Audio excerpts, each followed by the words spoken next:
Hal, pertanyaan saya kan cuma satu aja deh. Kita punya presiden baru yang kita tahu betul bagaimana indikatornya waktu itu saat lagi persiapan menjadi presiden. Wah, akan membasmi betul apa namanya korupsi, akan dikejar ke Antartik dan lain-lain. Itu yang kita harus dukung. Nah, pertanyaan saya sekarang, Mas Hasto itu korupsinya apa kalau dia korupsi gitu? Terus siapa yang dirugikan? Nah itu. Jadi jangan sampai habitual dari sebuah, pernah baca bukunya ini nggak, Marihat, yang tentang The Falling State. Jadi kalau The Falling State itu dia punya self sabotage. Jadi negara yang mau jatuh, mau berantakan, itu dia punya lingkaran-lingkaran sabotase sendiri gitu. Ya, bagaimana misalnya dia akan menjadi menjadikan tata kelola negara itu lemah, institusi itu lemah, elit politiknya yang korup itu ditutup mata kan, ya kan, dan itu bagaimana kemudian mengikuti supremasi hukum.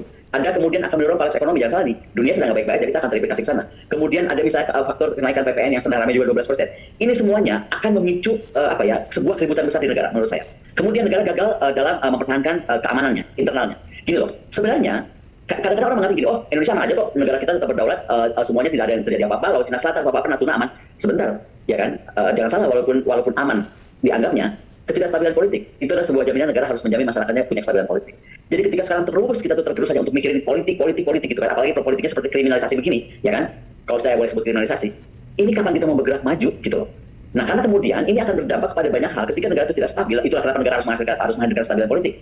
Inilah kemudian akan berdampak kepada kemunduran ekonomi, kepada faktor-faktor sosial seperti kemiskinan, pendidikan, sektor kesehatan, infrastruktur, and so on and so forth. Gitu loh Pak Abraham. Jadi kalau saya lebih konteksnya nih, saya itu mempertanyakan loh, sampai kapan sih kita mau begini gitu? Sementara tantangan kita ke 2025 nanti saya akan bahas ya. Itu besar Pak Abraham. Ceritanya saya dulu lah, saya stop sampai situ dulu. Coba bagaimana menurut Pak Abraham? Ada yang lagi rame kemarin itu ya, mengenai salah satu orang Indonesia yang masuk daftar pemimpin terkorup di dunia.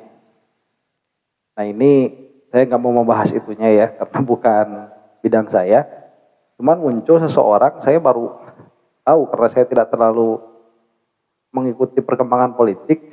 Ini Ibu Koni ya, Profesor Koni.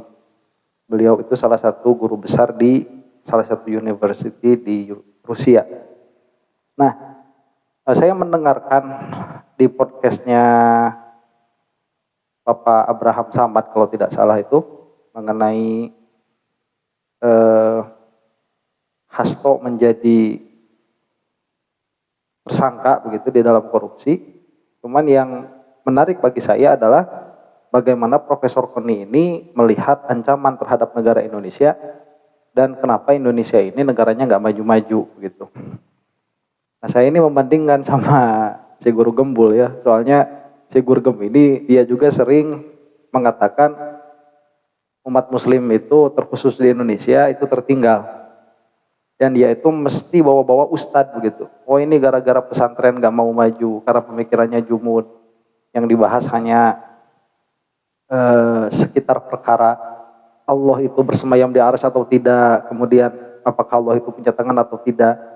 Pembahasan-pembahasan itulah yang menjadikan Muslim di Indonesia itu mundur. Nah, cuman saya dengar penjelasannya Profesor Koni ini, beliau itu benar-benar orang yang sekilas begitu ya. Saya lihat dari podcast itu melalui Zoom, dari perkataannya beliau itu orang yang sangat peduli terhadap Indonesia dan memiliki pemikiran yang objektif bagaimana kita itu bisa ada pada titik sekarang ini. Nah, yang saya catat dari Profesor Koni ini, beliau itu menukil salah satu buku yang judulnya itu kalau saya tidak salah mendengar The Fallen State.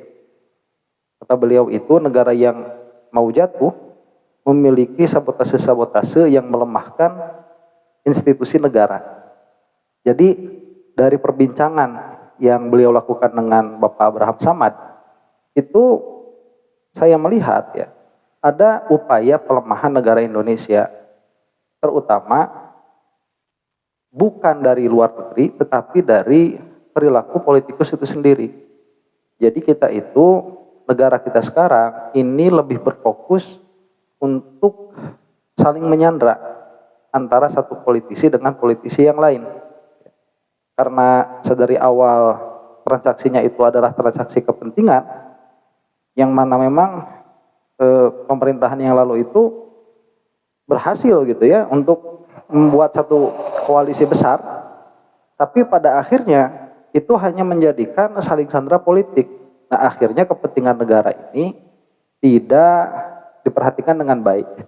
Nah akhirnya secara garis besar apa yang dikatakan Profesor Koni ini, pemerintah itu harus bisa mendatangkan kestabilan politik.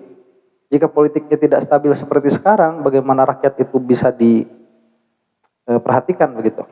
Nah ini apa ya, orang yang kalau misalkan mau melihat secara real, melihat secara objektif apa yang terjadi di negara ini, itu saya rasa tidak akan menyalahkan santri, ya tidak akan menyalahkan ustadz, apalagi menyalahkan pesantren. Ini selama podcast sekira 1 jaman begitu, kalau nggak salah Pak 40 menit, itu saya tidak mendengar sama sekali Profesor Koni ini menyalahkan, oh ini gara-gara ustadz gitu ya, atau gara-gara pesantren, kayak perkataannya si guru gembul itu, gak maju-maju pikirannya, kemudian yang dibahas itu pikir-pikir klasik. Gak ada tuh perkataan seperti itu sama sekali. Ini real, yang negara kita hadapi itu bukan itu sebetulnya. Yang negara kita hadapi itu, ini instabilitas politik global itu harus kita hadapi. Kemudian proses politik di Indonesia juga harus kita hadapi. Dan kalau kita mau jujur seperti Profesor Koni ini tidak ada mengait dengan para santri begitu yang ada di Indonesia.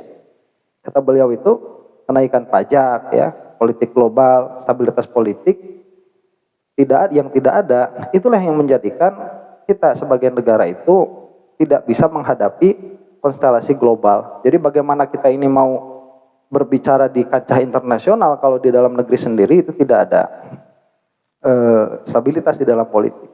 Kata beliau itu instabilitas politik akan mengakibatkan kemunduran ekonomi, faktor-faktor sosial seperti kemiskinan, pendidikan, sektor kesehatan, infrastruktur, and so on and so forth. Maka negara harus menghadirkan kestabilan politik. Nah itu intinya, ya. Dan Gurgem ini ya, kamu dengarlah kalau punya pikiran itu di cross check dulu sama ahlinya. Kalau kamu mau menghubungkan sesuatu dengan suatu fenomena tertentu, itu jangan langsung ngomong gitu. Tapi perhatikan dulu apakah yang kamu sangkakan itu benar atau tidak. Saya merasa ya, ini bukan ada upaya. Si Gurgem ini dia tidak paham bahwa dia itu sebetulnya bukan sedang membicarakan masalah negara, tapi dia itu sedang membicarakan kebencian yang terselubung di dalam hatinya. Kalau bukan terhadap Islam, karena saya itu yakin dia itu Islam, tetapi kepada tradisi Islam yang ada di Indonesia. Itu yang dia sangat benci itu.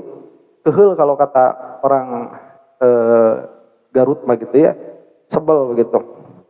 Nah, jadi ini mah cuman mengungkapkan kekesalan aja ya. Kok jauh sekali apa yang dibicarakan oleh Profesor Koni sama si guru gembul ini begitu. Nah kalau misalkan kita mau lihat kepada para santri ini ya, saya berbicara itu, jangan berkecil hati karena tatkala kamu menjadi santri itu sebetulnya dunia-dunia politik itu secara dasar itu ditinggalkan. Adapun kiai-kiai begitu ya, atau para ustadz yang masuk dunia politik, kalau kita itu husnuzon kepada niat mereka itu hanya menjalankan fardu kifayah. Jadi tidak ada orang itu jadi santri kemudian mau jadi politikus, itu tidak ada. Jadi santri itu yang paling utama adalah memahami agama dengan cara orang tua kita memahami agama. Dalam pengertian orang tua kita itu adalah para ulama yang terdahulu. Nah ini untuk diri kita sendiri begitu, bukan untuk orang lain. Nah adapun nanti di dalam perjalanannya Allah Subhanahu wa taala menakdirkan kita para santri ini memiliki pesantren atau memiliki pengikut begitu ya, nah itu amanah. Nah dalam mengemban amanah ini bukan hanya santri-santri, ustadz kiai begitu. Ada saja yang tidak amanah ya. Itu tidak usah kita sebutkan karena pada akhirnya itu adalah cobaan bagi masing-masing manusia begitu. Jadi inti yang mau saya bicarakan itu apa? Inti yang mau saya bicarakan itu janganlah menghubung-hubungkan kemunduran negara Indonesia ini dengan para santri, para ustadz, para kiai. Kita itu berjalan di jalurnya masing-masing.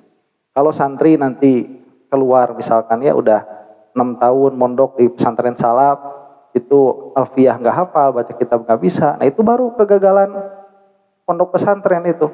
Tapi kalau misalkan konstelasi politik Indonesia, itu yang paling bertanggung jawab ya para politikus itu.